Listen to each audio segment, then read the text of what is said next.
वो माँ जी प्लीज़ आप मेरे कमरे में टमाटो सूप भिजवा दीजिएगा। अच्छा ठीक है बेटा, तुम रुको, मैं तुम्हारे रूम में भिजवाती हूँ। मोहन, जरा मैम साहब के रूम में टमाटो सूप लेके जाना। ठीक है मैम साहब, आप भी कुछ लेंगी क्या खाने के लिए?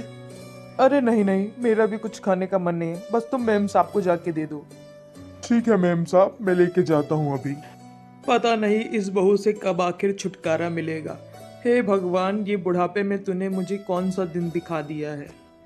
दरअसल श्री बहुत ही ज्यादा घमंडी थी और उसको घमंड अपने पैसे, रुतबे और अपने ऐशो आराम से था। श्री मिस्टर अशोक खन्ना की बेटी थी और अशोक खन्ना के परम मित्र थे श्याम महेश्वरी। दोनों की आपस में बहुत ज्यादा बनती थी। श्याम महेश्वरी और अशोक खन्ना दोनों ही बड़े बिजनेसमैन थे, लेकिन कुछ समय से श्याम महेश्वरी की कंपनी सही से नहीं चल रही थी।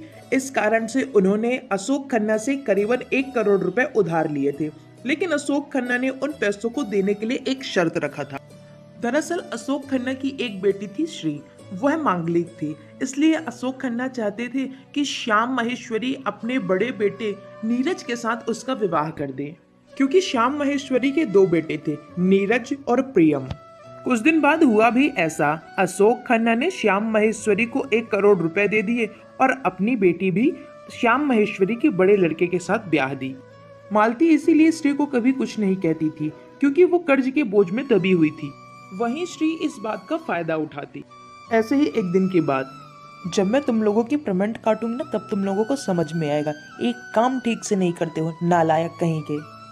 आज तुम लोगों ने जो गलती की उसकी अब भरपाई कौन करेगा। श्री ने दोनों नौकरों को इतना चिल्लाया कि वो चुपचाप घर छोड़कर ही चले गए। उन्होंने एक शब्द कुछ नहीं कहा, लेकिन वो गांव में जाकर के सबको भड़काने लगे। कोई भी उनकी बात सुन करके अशोक खन्ना के घर में काम करने को तैयार नहीं था। कोई भी नौकर न मिलने के कारण श्री को सबसे ज्यादा दिक्कत होने लगी, क्योंकि उसकी बात सुनने वाला कोई नहीं था। और साथ ही साथ श्री इतनी नखड़ीली थी कि घर का कोई भी काम नहीं करती थी। बेचारी मालती को सारा काम अकेले ही करना पड़ता था। ऐसे ही करते कुछ दिन बीत गए। तब एक दिन की बात।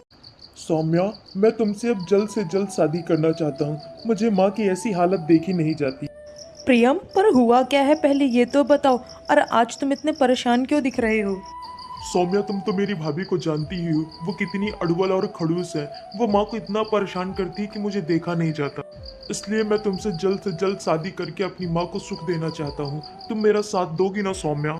लेकिन प्रियम, तुम तो अपनी भाभी को जानते ही हो ना, वो मुझे कभी स्वीकार नहीं करेंगी। एक तो मैं भी बड़े खानदान की बेटी हूँ और वो अपने से बड़ा किसी को नहीं मानेंगी। बहुत अच्छे से पता है सौम्या, इसलिए मैंने एक प्लान बनाया है। मैं तुम्हें गरीब घर की लड़की बताऊंगा अपनी भाभी से। वो पक्का इस बात को लेकर के जरूर मान जाएंगी। बस तुम्हें मेरा साथ देना पड़ेगा। जब मैं अपनी भाभी को लेकर के आऊंगा तो तुम किसी गरीब घर को दिखाओगी और खुद भी गरीबों की तरह बन करके रहोगी। बहुत ही अच्छा आइडिया है प्रियम, हम ऐसा ही करेंगे। तुम जब अपनी भाभी को लेके आओगे, मैं पूरी तरह से गरीब खानदान की लड़की ही दिखूंगी। प्रियम और सौम्या इस प्रकार का एक प्लान बनाते हैं कि अपनी भाभी को चकमा दे करके हम दोनों एक दूसरे के साथ शादी कर लेंगे। इसके बाद प्रियम सीधे अपनी भाभी के पास जाता है और जाकर के अपनी भाभी से कहता है। वो भाभी, मुझे आपसे कुछ बात करनी थी। हाँ कहिए देवर जी, आपको क्या बात करनी है मुझसे। भाभी, मैं एक लड़की से प्यार करता हूँ जिसका नाम सौम्या है। वो एक गरीब खानदान से है। मैं अगर आप उसकी शादी मुझसे करा देती तो शायद हम लोगों के लिए अच्छा होता। श्री ने जैसे ही सुना एक गरीब खानदान की लड़की, वो तुरंत ही अपने मन में सोचने लगी। अरे वाह, एक गरीब खानदान की लड़की मतलब मेरी नई नौकरानी। अब तो इस घर में और भी ज़्यादा मुझसे बड़ा तो कोई हो ही नहीं सकता।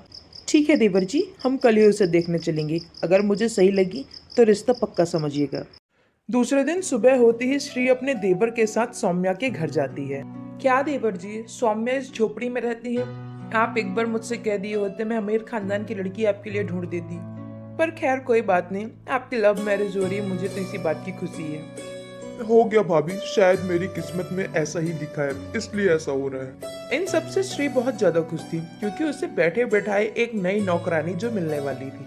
दोनों सौम्या के घर के अंदर जाते हैं और अंदर जाते ही श्री ने जैसे ही सौम्या को देखा और उसकी गरीब हालत को देखा, वो तुरंत ही बिना कुछ कहे सुने रिश्ते को हाँ कर देती है।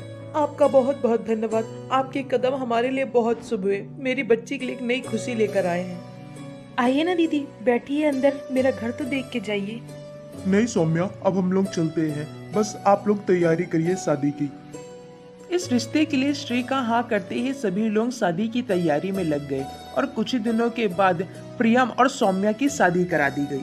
सौम्या, तुम्हें पता है ना कि अब क्या करना है? बस ऐसा कुछ करना कि मेरी भाभी सुधर जाए। बिल्कुल चिंता मत करो, अब तुम सब कुछ मेरे ऊपर छोड़ दो।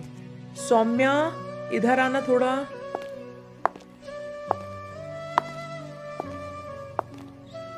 जी दीदी, क्या हुआ? सौम्या, मुझे फ्राइड नूडल्स खाने का मन है, तुम बना दो मेरे लिए। ठीक है दीदी, उसके साथ आप और क्या लेंगी? मंचूरियन भी बना दूं क्या आपके लिए? सौम्या की ऐसी बात सुन करके श्री थोड़ी देर के लिए शॉक्ड हो गई, क्योंकि इतने गरीब घर की लड़की को मंचूरियन और नूडल्स जैसी चीजों के बारे में कैसे पता है। सौम्या किचन में जाकर के नूडल्स बनाती है और उन्हीं नूडल्स को ले जाकर के श्री को देती है। जब श्री उन नूडल्स को खाती है तो आश्चर्य से रह जाती है, क्योंकि इतने अच्छे नूडल्स उसने आज तक नहीं खाए थे।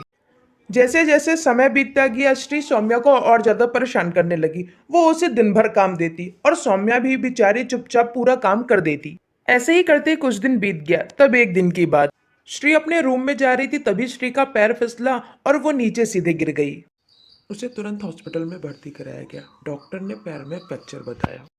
कुछ दिन के बाद फिर श्री को घर लेके आ गए, लेकिन वो अभी भी चल नहीं सकती थी, इसलिए पूरा काम सौम्या करती थी और उसकी पूरी देखभाल भी सौम्या करती थी। रात में उसी के साथ सोती थी, दिन में पूरा काम करती थी और श्री जो भी खाने के लिए कहती थी सौम्या उसे तुरंत बना करके देती थी। कुछ दिनों के बाद श्री का पैर ठीक हो गया। तब श्री ने सौम्या से कहा, मुझे माफ़ कर दो सौम्या, मैंने तुम्हारे साथ बहुत गलत किया। तुमने मेरे बुरे वक्त में मेरा साथ दिया। नहीं दीदी, आप माफ़ी मत मांगिए, आप बहुत अच्छी हैं, ये मुझे पता चल गया। हाँ भाभी, माफ़ी तो हमें आपसे मांगनी चाहिए। हम लोगों ने आपसे एक बात छुपाई है। सौम्या किसी गरीब खानदान की लड़की नहीं है। वो तो सबसे बड़े बिजनेसमैन पीयूष गोयनका की लड़की है। तो देवर जी कब लेके चल रहे हैं मुझे देवरानी जी के घर? फिर कुछ दिनों के बाद सौम्या सबको लेकर के अपने घर जाती है और अपने पिताजी से सबको मिलवाती है। इंसान चाहे जितना भी अमीर क्यों ना हो, पर उस अमीरी के मद में हमें अपने रिश्तों को नहीं भूलना चाहिए।